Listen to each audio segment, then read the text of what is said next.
What's going on, everybody? Thank you so much for joining us for a very special Tuesday edition of Fantasy MLB today. We are a Sports Ethos presentation, of course, and I'm your host, Joe Orico. You can find me over on Twitter at Joe Orico99, and you can find all of our fantasy baseball work here at Ethos Fantasy BB. That's where you'll get all the updates to our draft guide, any podcasts, articles, news and notes, literally anything you will find over there at Ethos Fantasy BB. And make sure you are checking out sportsethos.com as well, getting everything right from the source. We're going to keep the team previews going today. We have been on and off with them. We did one yesterday. We've done a couple last week as well. But this week, we have a ton of team previews, and we are getting started off here with our first guest of the week. And that is somebody that you know. He has been on this show before. It has been a while, too long, actually, since I've had him back on. I believe it was the end of 2022. We talked about some end-of-season stuff, recapping the year. Been way too long. A great friend of the show. Chris Torres. Torres Takes, you know him from co-hosting the Triple Play Fantasy Baseball Beat podcast with our good friend Mike Carter. Used to be with Carlos Marcano as well. Just a great group of people there associated with Triple Play and that podcast. And of course, you know how he tweets out just some of the best stuff in the industry. Chris, it's great to have you back on, man. How you been? What's up, Joe? Thank you so much for having me back on, man. It is an absolute honor to be on the 26th ranked fantasy sports podcast in the U.S. We may have gone up since then. So, Dude, listen, man, who's got it better than me? I'm here. I'm in the middle of two drafts at the same time. I'm skipping out on work right now. I mean, this is peak me. So, listen, man, thank you for having me on. Excited to talk some stinking Yankees. Some stinking Yankees. Well, I'm a Blue Jays fan, so they're always going to be the stinking Yankees. I don't know how those podcast rankings work. It's I'll take it. I'll absolutely take it, and I'll share it out when I see something like that. But I don't know how accurate it necessarily is, because there's like Matthew Berry's show is technically ranked below mine. I'm like, okay, I'm not getting more downloads than Matthew Berry. I know that for a fact. I don't know how this is calculated, but either way, man, I'll believe it, man. Just put it out there, and you know what? The numbers are the numbers. You're 26, so the numbers are the numbers. We'll take it. I'm hoping to not bring you down. So let's keep it moving in the right direction here. There's no chance of that. People love you. We love you here on the show. And we're going to be talking about those New York Yankees. We're going to be going top to bottom lineup. We're going to look at the rotation. We're going to look at the pen as well. This is a team that's kind of got scary this offseason a little bit. I mean, from a Blue Jays perspective, they're always kind of scary. We don't usually do terribly well against the Yankees. And then, of course, you bring in Juan Soto. That one was tricky. What are your thoughts on, before we get into specific players, what are your thoughts on the offseason as a whole? Have you liked what the Yankees have done? I mean, listen, man, anytime you bring in a guy like Juan Soto, I think you've had a pretty good offseason. I think that was the move that they needed to make. Obviously, it makes the lineup so much better than it was. Overall, I still think this team is flawed, to be honest with you. I am kind of, I see people, I think they're still the favorites to win the division. And I'm like, nah, man, like there's a lot of holes on this team. I think they needed to do more to address the pitching. I think Stroman is, we'll talk a little bit more about him later, but I don't feel that was the answer for this rotation, especially when you have the question marks that the Yankees have between guys like Rodon and Cortez.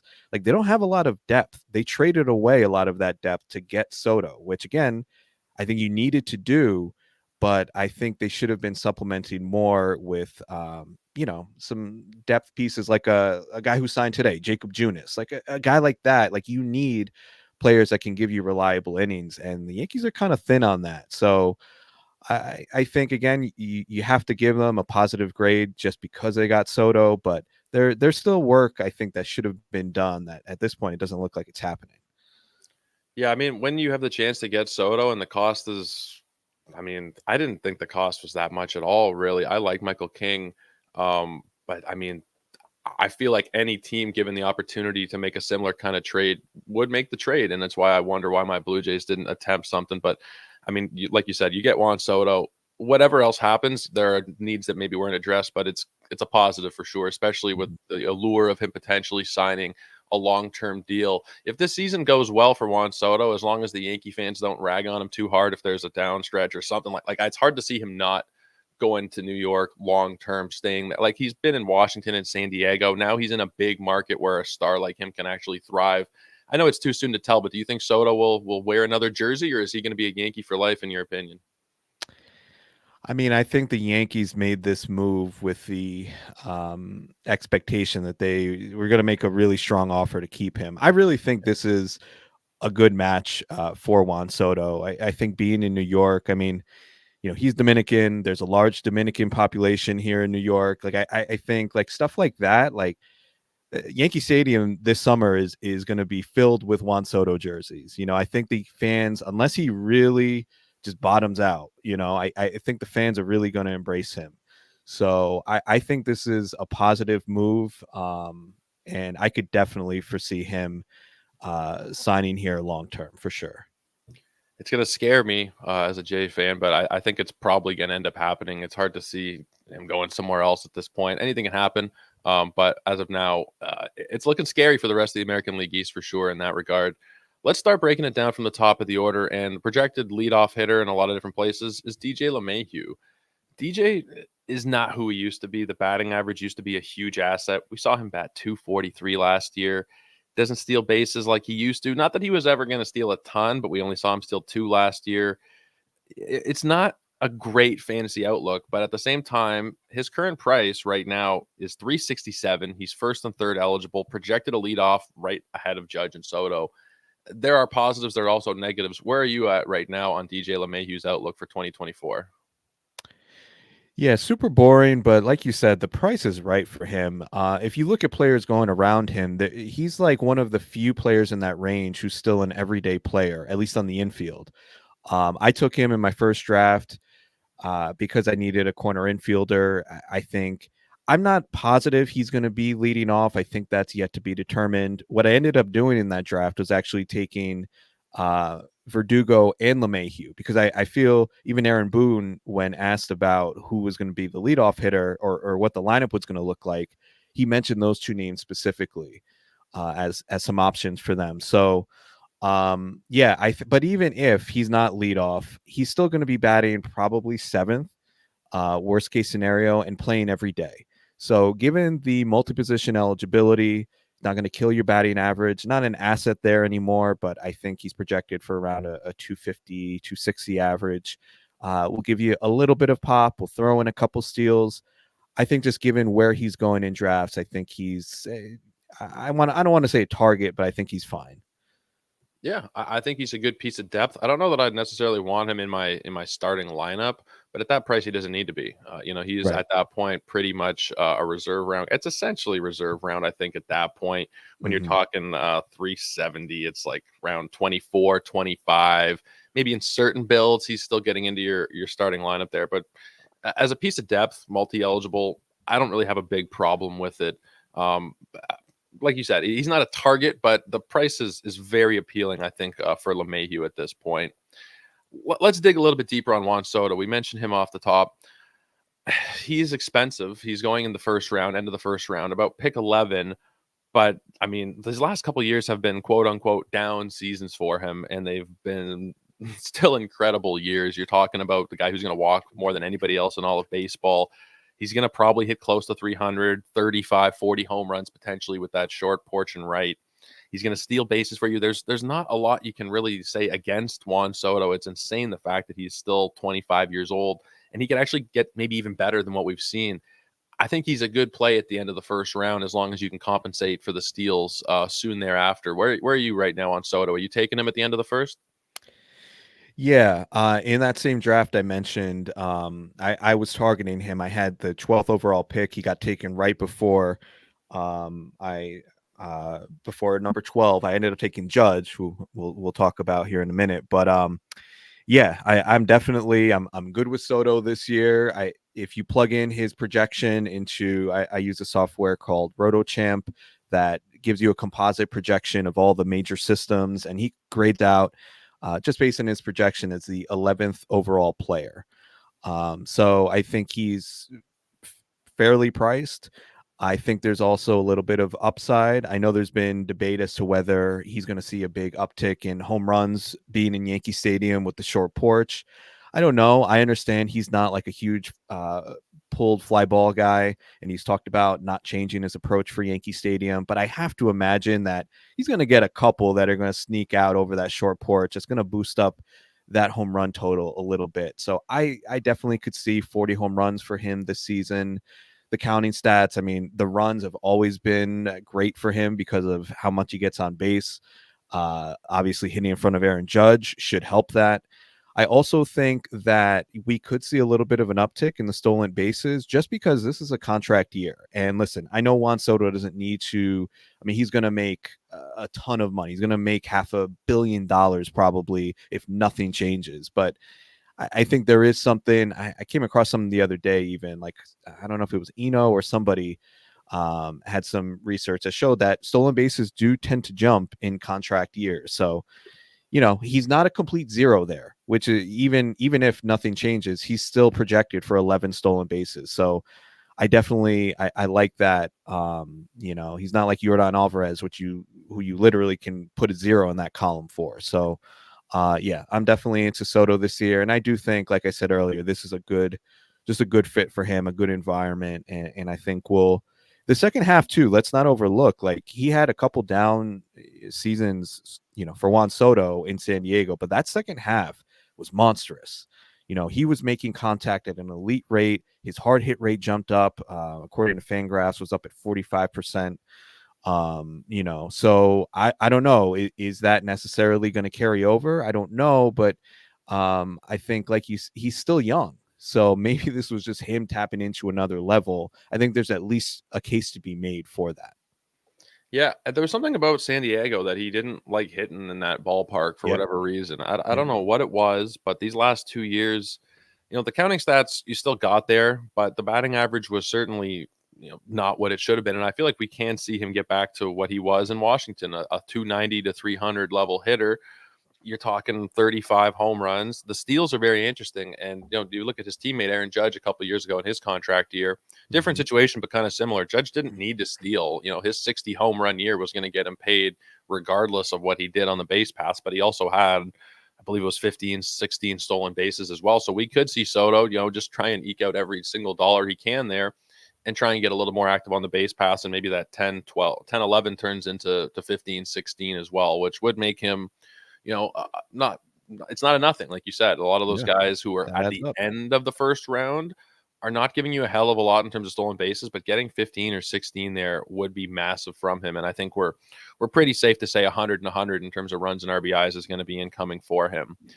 Now, Aaron Judge, do you have a strong lean between these guys? Like, if you're doing 10 drafts, would it be a 5-5 kind of thing, or is there one that you're?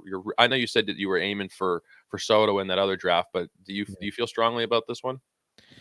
Not really. I mean, I lean Soto. If I'm doing 10 drafts, I probably, between the two of them, I'd want Soto in like 6 to 7 and Judge in the rest. I don't know. I just feel the age with Soto just kind of, points me in that direction. I think Aaron Judge, I'm a little worried about him playing center field every day. I'll be honest with you. I think just his size, I'm surprised that the Yankees decided to do that. Um, I was a little puzzled by the Verdugo move because I thought maybe, well, they put, Soto in left and then Judge in right and then figure out center field with, a true center fielder. So yeah, I just am a little bit worried about the health. I still think, I mean, the dude is a monster. I think the other thing that made me in that draft specifically, I was like, listen, man, now Aaron Judge has got Juan Soto hitting in front of him. Like the counting stats have already been through the roof with him, and that's with a lineup that hasn't been that good. So now you put one of the best players in baseball in front of him. I think that kind of pushes me. Like I was debating between him and like Garrett Cole or Jose Ramirez, but if Judge stays healthy, I mean, we're looking at, obviously we know what the ceiling is, right? 60 something home runs. I think we very reasonably could see 50 and 130, 140 from him with a good batting average. So yeah, I'm a little bit worried about the injury, but still think Judge is fine at the end of that first round. Yeah, the injury, it's not something that I would worry about. Like I've heard some people talk about the injury proneness of Judge, and it's funny how these terms can come and go for players because he was always injury prone, and then he plays 148 and 157, and then he gets Mhm. hurt last year, and I've heard people mention it it was a very fluky injury that he had, but if he's playing center field, then I don't know how stable that toe is, because I believe they didn't elect to repair it surgically. I think they just let it heal on its own, from what I remember. So I don't love it. I don't love the fact of him having to patrol a bigger area in center field. I don't know that we're going to see him ever get back to that double-digit stolen base number. I think he's probably Mhm. going to settle in, especially now that he has gotten paid. He doesn't need to worry about that extra value. He'll steal when he needs to, but we're probably looking at 5 or 6 or 7 at the absolute most. I think I'm leaning Juan Soto early on. I think it's very close. And if I was doing 10 drafts, I've given that same kind of question to a couple people. I think it's like 6 and 4 for me. I'd go Soto, seven Mhm. and three, something along the lines of what you said. The power is just, 37 homers in 100 games last year for Judge. It's just unbelievable the amount of power that is in that guy's body. It's just ridiculous. Yeah. Let's talk Anthony Rizzo. He's somebody that I have been targeting this year, kind of later on. It's a tricky one. Concussions are super super tricky. I've had a couple myself from when I used to play hockey, and you do recover eventually, usually, but like the brain is such a tricky thing to figure out. Even once they've healed, sometimes they can recur, and it's not always clear what the symptoms are and if it's still there or not. I'm going to assume he's healthy. I'm going to assume that Anthony Rizzo is fully clear and ready to go. And those numbers last year before he got concussed were ridiculously good. Now he's in a situation where the price is way later than it has been in a long time. He is going at pick 274, and he's batting right behind Judge and Soto. I love him personally this year. He's a big late target of mine. Are you as in on Rizzo as I am? I don't love him. I mean, I think the price is definitely fair for um for what he could provide here. I'm just pulling up his projection. So composite projection is 21 home runs, 67 RBIs. They're very low on the batting average at 237. This would rank him as the 318th overall player. See, I start with projections and then I kind of like look at what makes sense, right? And to me, 67 RBIs, if he's healthy and playing every day and hitting Low. after Soto and Judge, I mean that's way off, right? Like he's, I think, pretty much a shoo-in for 100 RBIs if that's the case. So yeah, he's someone that I'll probably like. I'd like a few shares of. He's not someone I'm going to be actively targeting. I do see a little bit. Even last year, I know in the first half the numbers looked a lot better than the second half. But if you look at the underlying stats, like it did look like there was a little bit of a skills decline. Like the contact percentage was slowly going down, the hard hit rate was slowly going down. So I am a little worried that at his age, I think he's going to be 35, if I'm not mistaken. He's 34 or 35. I'm a little worried that maybe we see a little bit of a decline with him. But the floor, I think, is like the context that he's in gives him enough of a floor that I think he's a good buy at his current price. Yeah, I've taken him a couple of times so far, and I just think like he's not somebody I'd want as my starting first baseman. Right. But I think that there's a good scenario for him to work himself into, being a starting CI, and at the very least a utility guy for you. And I Mhm. and I could see him even being like a shallow league target as like the last pick of your draft, because 270, if we're talking about your standard like Yahoo CBS league, if it's a 12 teamer, it goes about 275, 280, depending on your specific settings. It's about how Mhm. deep it goes. So if Anthony Rizzo is your last round pick and you can take a shot on, maybe he's going to be able to stay healthy if he's in that lineup. There's a lot of goodness right around him, certainly right in front of him. I'm going to take that chance in a lot of different leagues. Like, there's no league where I'd really be that worried about him, just considering the price. I think that Yeah. there is some concern for sure. The age, the concussion is still something that I'm a little bit worried about, but I think the price, the risk is baked into the price for me at that point, for Anthony Rizzo. I think one quick thing on Rizzo too, like the projection I mentioned is very low in his batting average. I think we do need to consider how the new shift rules, because he really, what, like the second half we just kind of throw out last year because obviously he was dealing with a concussion, like injuries just screwed up his year. But Yeah. I don't think we've seen the full benefits that he's going to reap from the shift rules not being in effect, because those last 2 years, 21 and 22, he had a really low batting average, but I think he was someone who got killed by that, Yeah. got killed by the shift. So I think there's a little bit more average upside than those projections indicate. If he's able to hit 250 with 100 ribbies, Yeah, 25 that's home gold run, right there for sure. All that, right, now I want now you talk me into it. I'm getting Anthony Rizzo in my next draft. All right. let's go. I'm starting Yankee propaganda. What has become of my life at this point? Let's talk Gleyber Torres. Gleyber has become very consistent over the last couple of years. What he did last year and the year prior, he actually built on it a little bit, gained a couple of stolen bases. The batting average went up 25 and 13, following 24 and 10, batting 273. The walk rate went up to 10%. The most impressive stat, I think, is that the strikeout rate went below 15%. He was a guy who had been above 20 most of the time, 20, 22, 21. To get that down to 14.6 is very impressive. I think that Gleyber does warrant that top 100 draft pick that you're paying for him this year, like 90 to 100 kind of range. It does depend on your build a little bit. If you maybe need more steals at that point, talked about maybe Bryson Stott makes more sense. But I think that Gleyber Torres is very reasonably priced, considering the lineup context and considering what we've seen over the last couple of years from him. 100%. And I'm not just a Glaber stan because of the same last name. I mean, this dude, I don't know why he is so underrated, whether it's for fantasy, whether it's even in real life. Like, what the hell is the Yankees' problem? Every offseason, they talk about trading Glaber Torres. Like, what are you trading him for? You have a guy. I mean, is he a superstar? Is he at the level that maybe you thought you were getting when you first traded for him from the Cubs? Maybe not. I mean, I know he lit the world on fire and everybody thought he's going to be like, the top second baseman in the league. He hasn't been that, but he's been a really, really good player. And every year, except he had that one like really down year, but ever since then, he's been really good and he keeps improving. And like you said, he brings the K rate down last year. He gives you power. He gives you speed. I mean, he's just such a solid all around player. And even so, let's take this to fantasy now. Using my projections, or not my projections, but these composite rankings, he grades out as the 53rd overall player.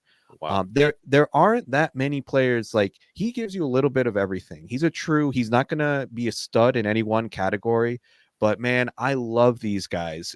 Someone who's going to just not hurt you anywhere and be, I think he's an asset. You're getting 25 home runs from second base, over 10 steals. Like, I don't know what else people want, but it seems like he's a guy, and he's not old. He's 27. It feels like he's been around a while, but he's still square in his prime. Maybe we see even a little bit of a step forward. It's that magical 27, age 27 season. So listen, man, I'm all about getting Gleyber this year. I think people are just like, I don't know. He's just kind of forgotten about, it seems like.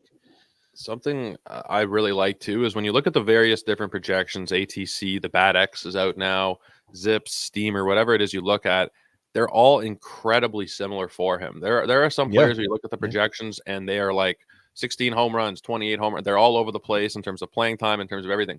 Gleyber, the range for home runs in the various projections, 24 and 25 are the only numbers projected.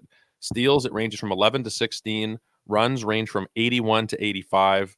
And RBIs range from 78 to 88. And that batting average ranges only from 269 to 271. Some people are probably thinking, why does that matter? When there is more variance in the projections, it just makes it a more volatile player. When these smart people who put these projections together don't agree on a player, it gives me a bit of pause. Mm-hmm. When everybody is saying there is a consistent baseline here of 24 and 13 with a 270 batting average, I'm absolutely all in on that. You're getting a guy who's going to play every single day, 158 this past year, 140 the year prior. There's no reason to fade him. There's no reason at all to not like Gleyber Torres for this year, for my opinion. I love everything about him. Yeah, and he's another one that I think could benefit from the improved contacts with Juan Soto coming in. If he's batting fifth, I think that's more RBI opportunities. He only had 68 RBIs last year, which it seems a little low given he played a full season. He had 672 plate appearances.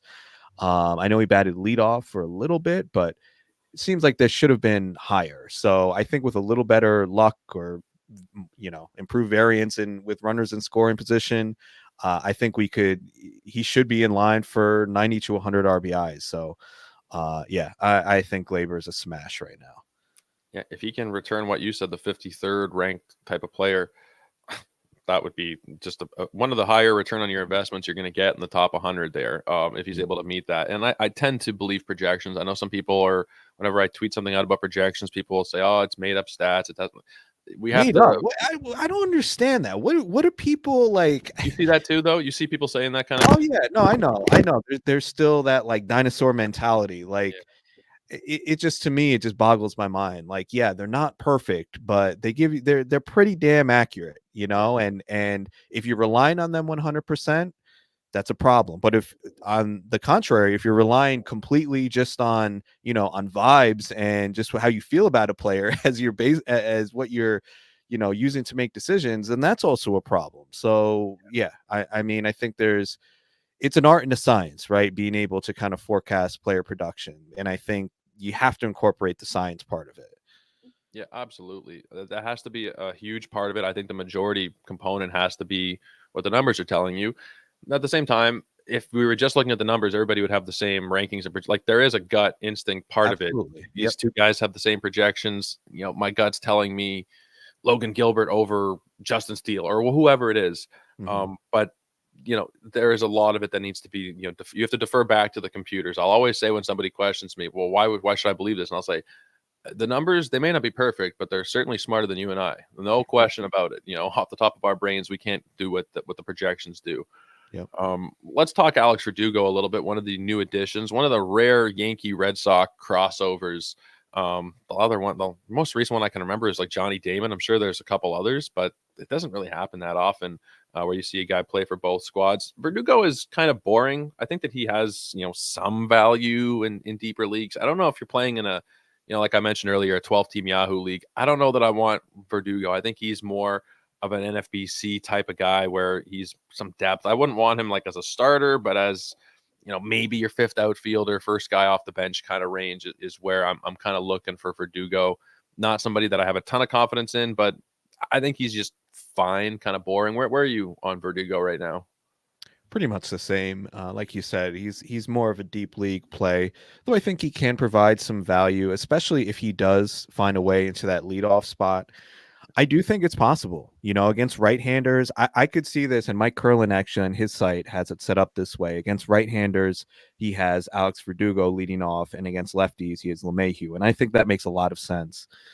They really like Verdugo. I was reading something the other day that Brian Cashman apparently has been trying to get him for years. And listen, when Brian Cashman likes a guy, he's going to play. When Brian Cashman pulls the strings, he calls the shots. Aaron Boone is really just a puppet there. So Verdugo is going to play, and I think he's going to get a chance to lead off. And I keep bringing this up, but again, when you bring in a player of the caliber of Juan Soto, he changes the entire lineup. And if you're telling me Alex Verdugo is going to get strong side platoon at bats, hitting in front of Soto and Judge, that has value. And he's not going to kill you in other areas. Like he's a solid batting average guy. He's got a little bit of pop. He'll throw in some steals. And another guy who is in a contract year. So we could see a little bit more aggressiveness on the base pass for him as well. And I think really like this is a huge year for him, right? His career really can shift on what he does this season. So I think we'll get the best version of him. Whether he's a guy that New York will like, that I think remains to be determined. I've heard some things about him in Boston that haven't been so great, so we'll see on that end. But I think for fantasy, he's not a screaming buy, but I think he's solid for where he's going, which is after like pick 300. Yeah, he's probably going to be able to stabilize your batting average a little bit at that point. There's not many guys who are going to be a potential 280 guy. Like if you look at the past few years outside of this year, I mean, it was kind of a low BABIP for him. It wasn't a great season, but the previous years 280, 289, 308, 294. He can maybe be like a 280 hitter who, I mean, like you said, if he's getting strong side platoon bats, leading off ahead of Juan Soto, that's probably 100 runs or close to it. I mean, it's crazy to think about, but he does have an 88 run season. He had 81 this past year. It's not crazy to think. So there could be a universe where maybe he does work his way into a shallower league kind of viability where he is a startable guy in 12s. I think he's more of a 15-team league guy as of right now. But I could definitely see him getting there if what Curlin says is correct. And Curlin's usually pretty good with this stuff. So I'm going to have to kind of defer to him there. And I think that probably does make sense to have Verdugo leading off. Do you think there's a chance that maybe Soto leads off? I don't think. I mean, I can't say it's impossible, but I would lean more towards them giving those other guys a shot. Yeah, I'm You just know? thinking base like the crazy on base percentage, Yeah. but yeah, he probably makes more sense as a 2 or a 3, him and Judge, however you wanna flip it back and forth. Yep. Let's talk about Giancarlo Stanton. What to do with Giancarlo Stanton, I never know. At this point, he's so cheap that it's like, well, okay, 321 is the ADP. I'm looking at the month of January, by the way, just going back to January 1st, Draft Champions ADP there.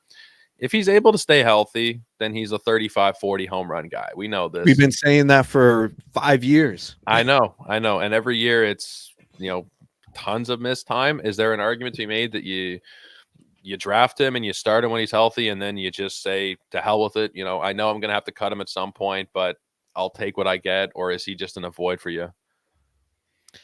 Um, yeah, I mean, I don't know. I don't know what to do with him. I thought about taking him in my last draft and hold, but see, given the injury history, he's probably not someone I want in that format.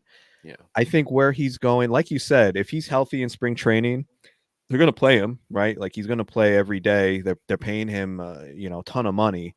So I think that like in a fab league or a league where you can make in season moves, I think he's worth a shot at his price. And maybe he comes out and supposedly he's slimmed down. He's trying to get more athletic. I mean, it was a disgrace watching him run the bases last season. He's so stiff. I don't understand these guys that want to look like power lifters playing baseball. You have to be flexible to play Yeah. baseball. What are you doing looking like that?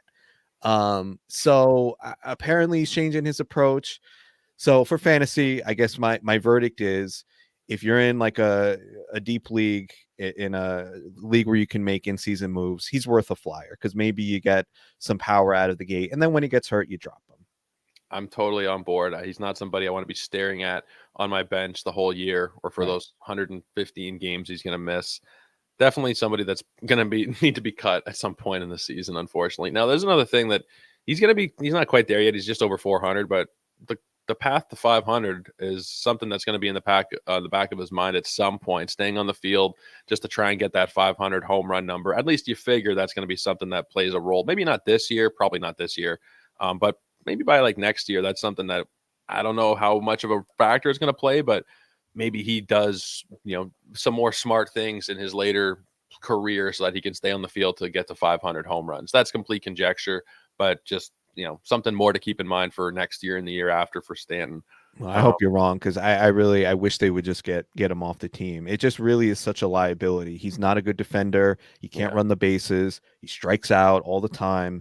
As a fan, I just can't stand, and I know a lot of Yankee fans feel the same way. I'm just tired of seeing him out there. He just clogs up a space that could be used on something on a player that's much more valuable.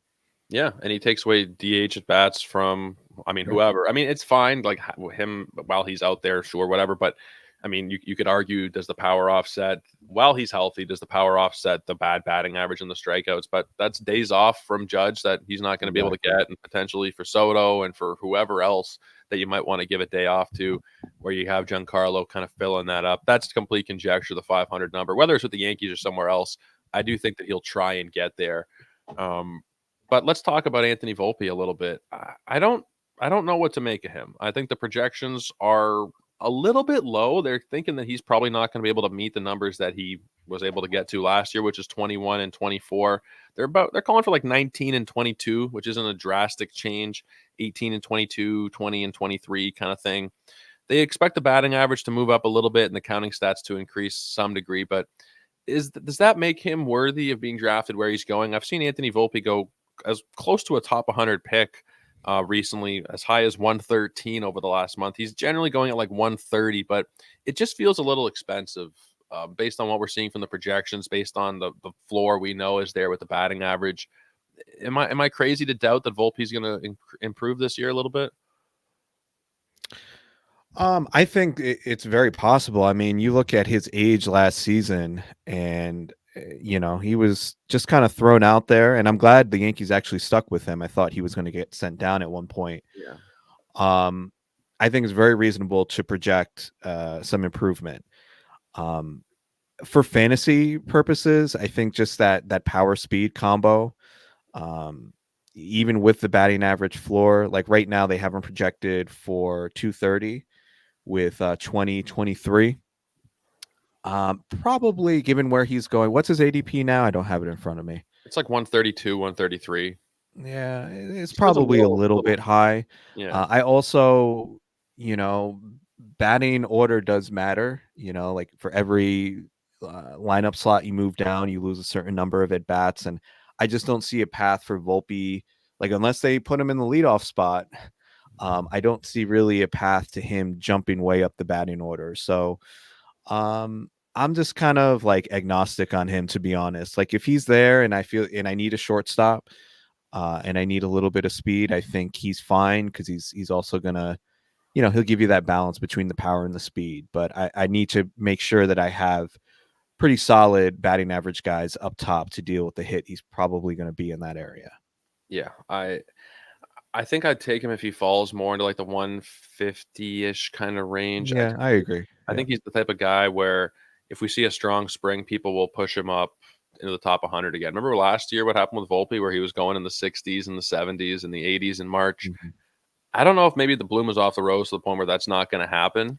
I But don't think it will. And I think it was that prospect hype that we haven't seen him before, and yeah, the possibilities are endless. So I think now that we've seen Volpe, even if he comes out and has a strong spring, I don't think he's going to move up a ton.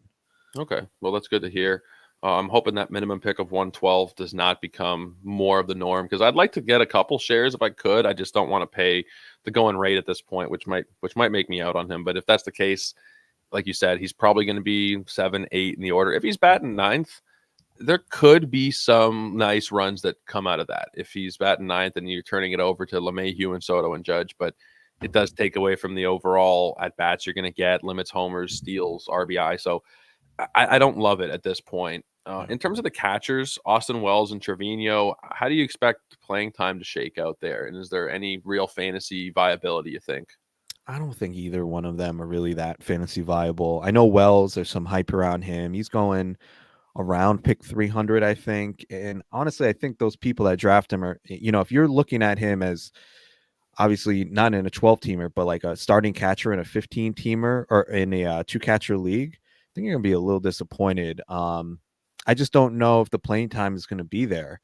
They like Trevino. Trevino's been a guy, he's like a good clubhouse guy. They've talked about how much they missed him after he got hurt last year. So I think it's going to be a pretty even split with playing time. And I think that makes both of them. I mean, Trevino for fantasies, I think there's no value there. Maybe with Wells, but I don't see, unless Trevino gets hurt again, I don't see a real clear path to upside. Yeah, I'm kind of avoiding both of them. I think 300 is a little bit rich to pay for your C2. I think there's guys you can kind of wait on in the mid 300s, or I mean, catcher's kind of whatever. I don't really care if I'm punting the position altogether. Once you're getting to a guy like Wells, who's going to be probably in a platoon, almost certainly, unless he just blows up and breaks out. But I don't really see that happening. Haven't heard anybody really talk about him as a massive type of impact in that regard. The Trevino stuff is true. Like the Yankees a lot better than I do, but even I've heard about like how well revered he is in that clubhouse. So that'll take away some at bats as well. I think both of them are probably just good to stay away from. In terms of Peraza, Cabrera, Grisham, the guys that are likely going to start the year on the bench, do you have any interest there as kind of a dart throw? Is there potential for playing time for any of these guys where they become more viable? Peraza, no. I mean, I was kind of hyped on him last year, but man, his showing last season was just It's awful. dismal. Like I need to see something else before I buy in on him again. Like there was nothing looking at his skills, nothing that I can really grab onto to say that he's ready to take a step forward here. As far as Grisham, I think Grisham's can be kind of sneaky in like these super deep leagues where let's say you took an Aaron Judge and you're a little bit worried about the injury risk. Well, I think if anything happens to Judge, his 1v1 replacement is going to be Trent Grisham in center field. So and Grisham, listen, I know he had a couple down seasons, but there's some fantasy viability there. There's some power speed. So I think he's someone to just kind of keep on your watch list. If playing time does open up, he's moving to a much better ballpark. I think that will work well with his batted ball profile. He could be a kind of a sneaky guy if he gets some playing time. So this is my crazy thought. Is there a chance that maybe Grisham starts as the center fielder, Judge in right, Soto in left, and Verdugo is left without a job? Is that a possibility? I really thought they were going to trade Verdugo right away. After I didn't really see how it made sense, but again, everything that I've heard is that they really like Verdugo and that they're committed to him. So I think he's going to play. Okay. I think right now they're looking at Grisham as the fourth outfielder, and I think who could be at risk of actually losing some at bats. I think might be Stanton. Yeah. I said he's everyday player because they're paying him a lot, but I don't know. Like if he starts out, let's say he's striking out a ton, like I could see him losing some playing time. Like they'll put maybe Judge at DH and then put Grisham in center, something like that. So that's maybe something to consider too there. What'll get interesting though is when Jason Dominguez gets back. I know he's projected to come back like mid-season. I don't know if they're just going to stick him back in the minors after what he showed last season. I'd have to imagine he comes back up. And then I think that's when playing time could get a little bit tricky. Now, by then, Stanton might be injured, is likely to be injured. So that might fix that. But yeah, if everybody's healthy, it'll be interesting to see how they play that. I took Dominguez in one DC, I think around 375, 400. I don't know how wise it was, but just dreaming on 30, 40, 50 games potentially at the end of the season where he is healthy. I don't even know what the timeline is exactly. I think it's like July or August if everything goes according to plan, but I don't know how solid that is necessarily. It's a bit of a risky pick, Dominguez. Another kind of interesting name there, but like you said, it's a logjam in the outfield. If everybody does stay healthy, I have no idea what it's going to look like, but Stanton's not going to stay healthy. Let's be honest here. Let's move into the pitching. We spent a long time on the lineup. Let's talk Garrett Cole. He is very expensive, and it's probably correct that he is expensive coming off of a Cy Young season, which was, I don't know. Was it just me who thought that Garrett Cole had a Cy Young already? It seems kind of crazy that he didn't have one. I thought that he'd got one in Houston somewhere, and he probably should have the year Verlander got it. But regardless, he finally got one last year. My worry with him is that I don't know that he warrants a first round pick just based on what we saw last year with the strikeout rate coming down. It was the first time he'd been below 30% since his Pittsburgh days on the strikeout rate. It's still 27%, which is really good. I just don't know if I want to take him where he's going, which is the end of the first round, over guys like Jordan Alvarez, like Jose Ramirez, like potentially even Judge or Soto. I think he's more a fade, not so much because of like the strikeout rate's somewhat of a concern, but it's more just giving up on those players who are going around him. If he was going in the second round, I'd probably take him, but I just can't get around him at pick 12 or 13. Where are you right now on Garrett Cole? I'm with you, man. He's not. I've had a few opportunities to draft him, and every time I just go somewhere else. I go with a hitter because I don't think what he provides is enough. It's not. He's not a difference maker to me. I mean, of course, he's a great pitcher, but given the price, like if I'm going to take a pitcher in the first round, the only one that I'm considering is Spencer Strider because the gap between him and everybody else is so massive that I think it justifies his cost. But with Cole, like you said, the strikeouts were down. He got a little lucky in terms of his BABIP, his left on base rate. So I think we're going to see a little bit of regression there. And if we do, then it's like those numbers are really good, but they're not first round worthy. So we're paying a premium based on the year he had last year, and I'm not about it. I wish that he was a little cheaper. And again, like if you take him, I don't think it's like your season. You can't your team is screwed or whatever. Like I have him ranked as my number 3 starting pitcher right now, and I think I'm probably the low person. A lot of people have him 1 or 2. I still don't think it's like disaster for you. He's probably going to give you a 3.5 ERA. He's probably going to pitch close to 200 innings, but you're giving up a lot in that range. And those players that are going in that range, you can't replicate that later on. Where with Garrett Exactly. Cole, Yep. you can kind of replicate that to some extent with Gosman, with Burns, with Wheeler, with Castillo. These guys are, I think, just as good, if not better, and they're going around later at least. And you want to talk about the Pablo Lopez's of the world. There's a lot of value in pitching beyond, the first round. You don't need to take a first round pitcher. And if you do, I'm totally there with you. It is Spencer Strider. The initial projections, I haven't checked this out again since, but he was projected to be the Triple Crown winner, have the most wins, the best ERA, the most strikeouts. It's an absurd projection, and I think it's warranted based on how good Strider is. Mm-hmm. Carlos Rodon is hopefully back to form. He is healthy. Last year was a complete disaster. Every time it seemed like he was about to come back, there'd be some stitch in his rehab. He'd have to, stop and then take a couple week pause, get going again, and then he'd hurt something else. It was an absolute unmitigated disaster for Rodon in 2023. He had a 6.85 ERA. I'm back in. I think the price is really, really reasonable. I'm giving him a mulligan for last year. I don't think that that's truly who he is. I just don't think he ever had the chance to get going. I pick 150. I've taken him 2 or 3 times already. I think that he's, people are just kind of forgetting how good Rodon was because of one really unfortunate season that I'm kind of, and maybe this is wrong of me, but I'm willing to give him a pass for last year just because of the injuries. Are you willing to buy back into Rodon this year? For me, it depends on the format. I was talking about this with my friend the other day. He asked me my thoughts, and honestly, like if I'm in a 15 teamer, especially like a draft and hold, I'm probably not taking him there. But in a format, say a 10 or a 12 teamer, where I know the replacement value is better in case the injuries crop up again, or in case he just sucks like he did last year, I know that I have more options. I just feel like there's a lot of volatility. I understand the upside, and I'm fully willing to admit I could be wrong on fading him, but there's just, between the injury history, there's nothing in what he showed last year in terms of the underlying skills that is encouraging, right? I mean, at least the velo was still in the same range, but I mean, and I understand he got unlucky, but there was just like the walk rate ballooned, just everything kind of fell apart.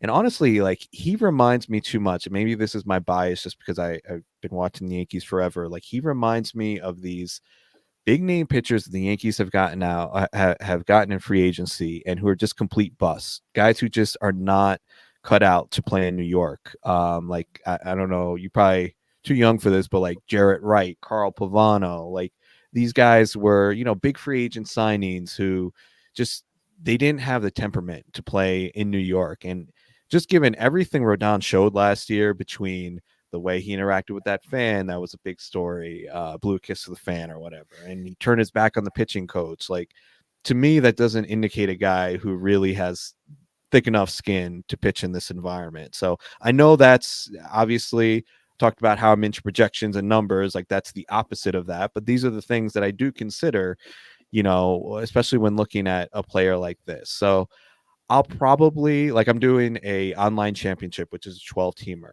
He'll probably be a target for me in there because I know the upside is so big. But, in that format, if I just completely whiff on that pick, it's not going to kill me. Whereas in a 15 teamer, if I'm relying on him as my SP3, SP4, it's not going to kill me necessarily, but that's going to really hurt, especially if he goes out and he, like, let's say he's healthy, but he just gives you the same performance as he did last year or similar. That just is going to torch your ratios, and it makes it really tough to come back from that. So, long-winded answer, but that's where I'm at on Rodon. He's very volatile. I'm saying that I'm going to give him a pass while also acknowledging that it could blow up in my face. I don't. He's a tricky one. He's probably the trickiest, or one of the trickiest players for me to evaluate this year, because what he did for 3 years, 2+ years, was like top 5 pitcher in baseball level of dominance. Mm-hmm. But last year was terrible, and maybe I'm giving him, maybe I'm leaning too much into the injuries, because he did start 14 games. He did have time to kind of get himself built up, and he never did. Like, there was a couple of good starts mixed in there where we were kind of like, oh my God, he's back. He was cheap in DFS, and it was like, it was great, but he's tricky. He's really tricky. I'm personally going to give him a pass, but I completely understand not wanting to. And I think if you are going to take him, it has to be, in, like, to your point, in a league where you can either A, drop him, or B, where you've kind of got a pitcher heavy build and he is your SP4 or 5, and it's not as big of a worry for you. DCs, where I do have him in a couple of DCs, it is kind of worrisome. I will say that. Marcus Stroman is also new in town here. This is kind of a weird one because I thought that Stroman and the Yankees didn't really get along very well. This was a weird marriage. Stroman started off incredibly great last season. He was talked about in the first half as being somebody who was going to be a Cy Young finalist and all that. And then the second half of the year was terrible. I believe there was an injury involved there. He threw only 136 innings. But the second half was atrocious for Marcus Stroman compared to what he did in the first half last year. A 2.96 ERA compared to 8.63. And yes, the 8.63 came only over 24 innings, but a stark difference. Where are you right now on Stroman? Is he somebody that's a target for you at this point? Do you think that there's going to be a happy marriage here in New York? Are you willing to take him at 270 where he's currently going? Yeah, well, all right. Those are two separate. A happy marriage in New York, that's iffy. He starts off, a couple rough starts. I mean, we already know him in New York during his time with the Mets, and things didn't necessarily end well there. And we know what kind of personality he is. So trust me, the Yankee fans will turn on him quick if he doesn't have a really good start. As far as fantasy, I'm out on him. I understand he's cheap. I've heard some people talk about him being a value where he's going. Even the projections do say that he's a value, but I just don't see a lot of fantasy appeal. I mean, the strikeout rate has never been great. I don't think we're going to see a step forward there. Never been a super strong guy in WHIP. ERA will be a little bit, probably be somewhat helpful. He's probably like a high threes ERA guy because he does keep the ball on the ground. But another thing to consider, like we've thought of Marcus Stroman as like this major volume guy, and he hasn't really been that for 2 years now. Like he hasn't gone over 140 innings since 2021. So that's also iffy. You got to remember he's a smaller guy, and usually these guys with smaller frames don't hold up as well going into their mid 30s. So I just don't see a huge like a path to upside here. I feel like I can find, I mean, maybe I'm off base for saying this, but like, is Kyle Gibson that much different than Marcus Stroman going like, almost 200 picks later? I don't think so. Again, I don't see much to get excited about here. I don't see the skills being that different. For whatever reason, Stroman usually has an ERA below 4. I don't know how he's able to do it. And it's kind of just, is he actually this good? Or is there something maybe in the advanced metrics or in the metrics themselves, any of them that just don't really capture what he does? I've kind of gone back and forth on this. I don't think I want to take him. There's last couple seasons, only 136 and 138. The strikeouts are going to be a liability. Mm-hmm. Like, it's not even like they're neutral. They're actually hurting you at that point because he's going to throw a whole season. Like last year was 136 innings, 119 on the strikeouts. Right. It's tough. You got to be at least a strikeout printing guy for the most part to be viable. He's nowhere near that. And there is some volatility. Like, despite the fact that he is a guy who's been below 4 in the ERA department, the second half last year, once he came back, was terrible. The projections all are calling for about 4 or higher. There's not a lot to get excited about. There's not a lot for me to really like there.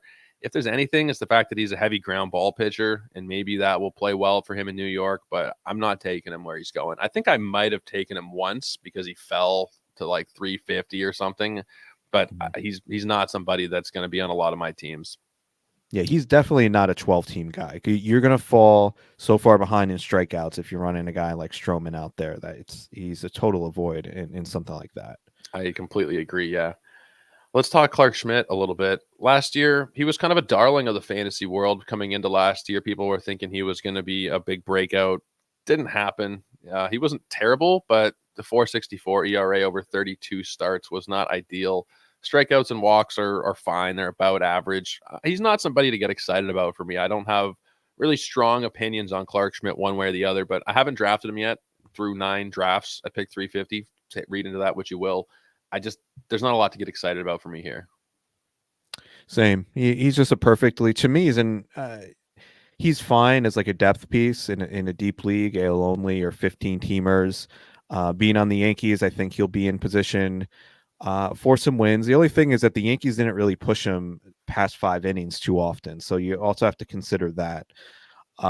So yeah, he's average. Like, I'm honest, I think let's see. Okay, he's about the same K rate as Stroman. So, but he's going after. So I'm just kind of indifferent to him. I actually do have him on one team just because I felt like I needed another starting pitcher, but I don't see anything in the skills that indicates he's going to take a big jump forward. He's fine. I think yeah, for most of you guys listening to this, there's going to be no need for Clark Schmidt this year. Maybe as a streamer, but I think most of my audience, based on some polling I did recently, you guys are playing Yahoo 12 teamers. There's not really some much Clark Schmidt value there. Mm. Now, the last guy in this rotation is one of the more interesting ones for me is Nestor Cortez. I don't know what to make of him. I think that he's probably somebody that you can kind of buy low on a little bit. Last year was hurt. He only threw 63 innings. There was a solid 2-year body of work before that that was very consistent. Even last year, like the strikeouts were still what they always were. The walks were about where they always were. He just wasn't really getting the results that he usually does. The left on base percentage was low. The BABIP was higher than it usually had been. I just think it was kind of an unlucky year, and to a lesser extent than Rodon. But I'm going to kind of give Cortez a pass this year and think that he can probably bounce back. Yeah, it's the same kind of conundrum as it is. Not the same upside as Rodon, but just like you have to completely throw out last year if you're going to take him. But I'm just looking at the numbers here. He had a 25% K rate still with a 7% walk rate, which is not bad.